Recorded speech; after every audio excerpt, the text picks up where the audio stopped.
খারাপ সময় যখন আসে, তাও আবার মাধ্যমিকের মতো বয়সের খারাপ সময়, তখন সত্যিই মনে হয় যে একেবারে সব শেষ হয়ে গেল। প্রথম বড় হওয়ার পদক্ষেপেই যদি জীবন দুর্বিষহ হয়ে ওঠে, তাহলে তো কিছু করার নেই। মানে ওই আর কি। অপু একবার খেলতে গেছিল পাশের পাড়ায়। সেইখানে প্রথম ম্যাচের শেষে বেশ জিরিয়ে টিরিয়ে নিয়ে ওরা এসে মাঠের ধারে বসে। অন্য দুটো দলের মধ্যে পরের ম্যাচ।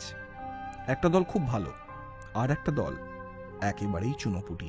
তো অবধারিতভাবে এরা হিমশিম খাচ্ছে ওদের সামলাতে গিয়ে। এবার এই চুনোপুটিদের গোলকিপার হচ্ছে মহা পাকা।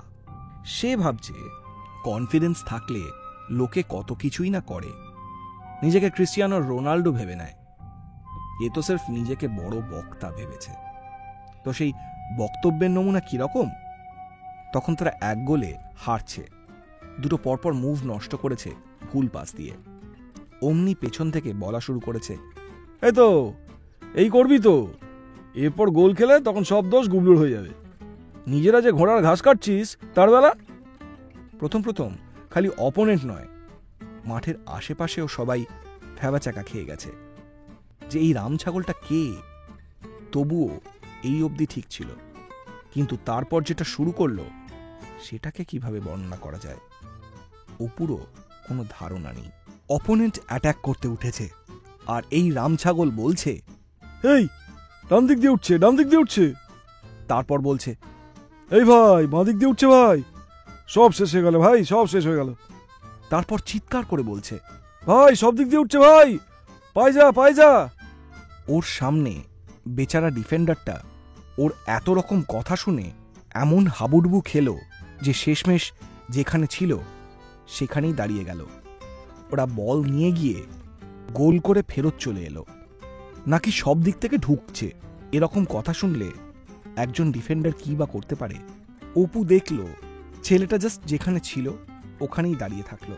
ওই এক মুহূর্তের মধ্যে নাকানি চোবানি খাওয়া থেকে জাস্ট হাল ছেড়ে দেওয়ার ওই চেঞ্জটা, তারপর ঘুরে কোমরে হাত দিয়ে ওই রাম ছাগলের দিকে তাকিয়ে থাকা, উফ কি অসাধারণ লেগেছিল অপুর। একই সঙ্গে ফুটবল আর সার্কাস চলছে যেন, কিন্তু ওই যে কখন যে নিজে সেই সার্কাসের অংশ হয়ে উঠবে অপু বুঝতেই পারেনি। সেই বর্ধমান থেকে বাড়ি ফেরার পর নিজেকে ওই জীবনের হাল ছেড়ে দেওয়া ওই ডিফেন্ডারটার মতোই মনে হয় ওর। সব শেষ, কিচ্ছু করার নেই, সব দিক থেকে ঢুকছে। তুমি আর কি বা করতে পারো? ছেড়ে দাও জাস্ট। বাড়ি ফেরার সঙ্গে সঙ্গেই বাড়িতে একটা দ্বিতীয় আয়লা শুরু হয়েছিল। সেটার রেশ যে ঠিক কতদিন অবধি থাকতে পারে সেটা কল্পনাও করেনি অপু। টেস্ট হলো, কোনো রকমে পরীক্ষা উতরেও গেল অপু। কিন্তু হ্যাঁ, একটা বড় কিন্তু আছে এখানে। বাড়ি থেকে বেরোনো একেবারে বন্ধ। কোনো খেলা নয়, কোনো ঘুরে বেড়ানো নয়, কিচ্ছু নয়, এমনকি কারুর বাড়ি যাওয়াও নয়। বর্দার সঙ্গে কথা প্রায় বন্ধ বললেই ভালো হয়।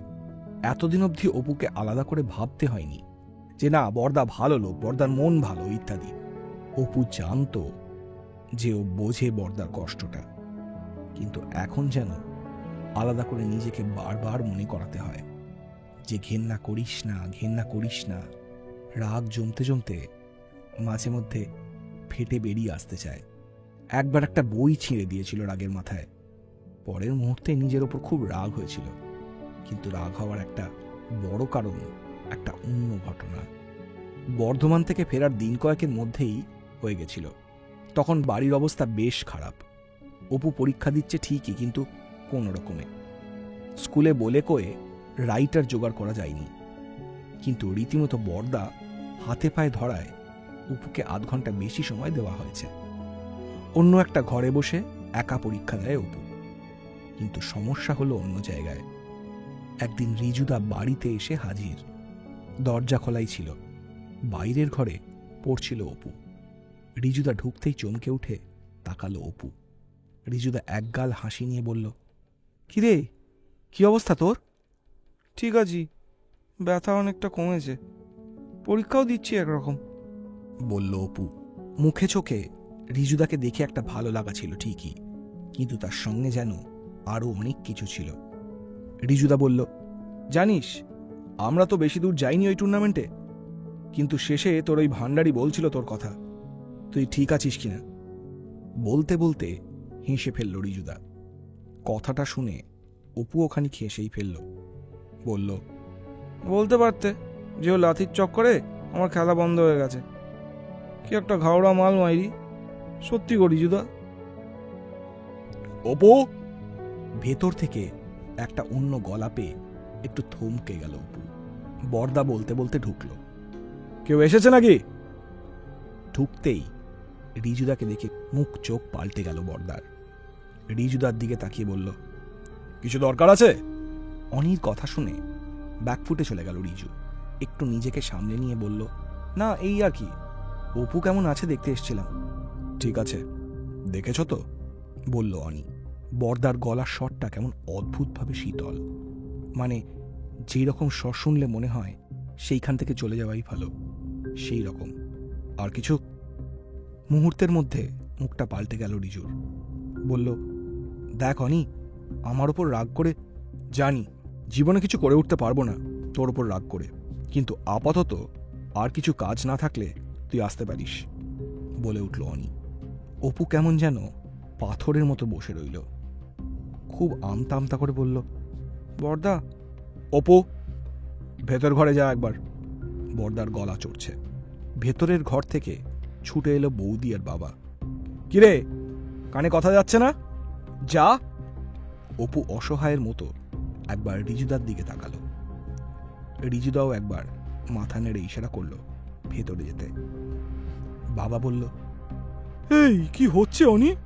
বৌদি বলল, তুমি একটু শান্ত হয়ে কথা বলো, দরজা জানলা খোলা, সবাই শুনতে পাবে।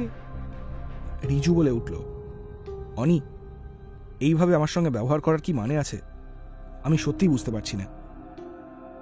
পারছিস না? প্রায় চিৎকার করে বলে উঠল অনি। রিজু দেখল অনি কেমন যেন রাগে কাঁপছে ঘরের মাঝখানে দাঁড়িয়ে। তুই জানিস না আমার কন্ডিশন? হ্যাঁ, জানিস না যে অপুর পাশ করে বেরোনোটা ঠিক কতটা দরকার?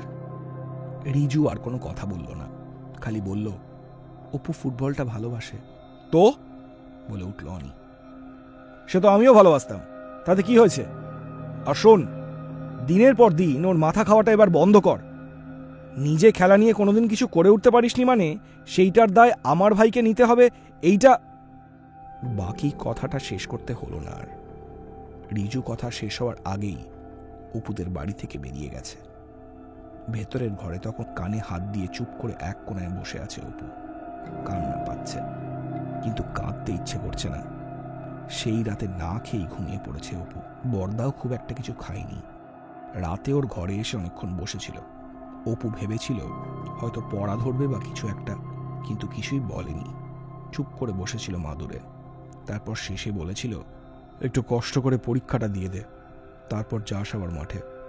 রাতে অনেকক্ষণ আলো জ্বলছিল বরদার ঘরে। অন্ধকারে বাবার পাশে শুয়ে রিজুদার ওই গল্পটার কথা ভাবছিল অপু।